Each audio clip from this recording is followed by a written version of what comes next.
Hey guys, Anthony here from Ledz. Today we are unboxing our waterproof cob strip light DIY kit.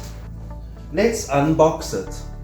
In the box you'll get a basic diagram and checklist, some SH21 wire connectors, a plug, some cable to extend, your power supply, as well as the waterproof cob strip. Let's wire it up.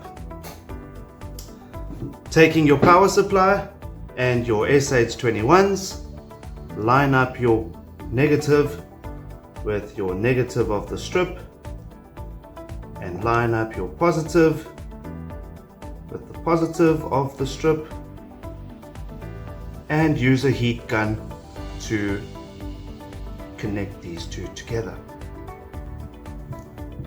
On your power side, we're going to put on the plug. A neat way to remember which side is for the strip and which side is for your power plug. Your power side will have 3 cables and your strip side will have 2 cables. If you don't know how to wire a plug, there is a video on our website on how to wire a plug.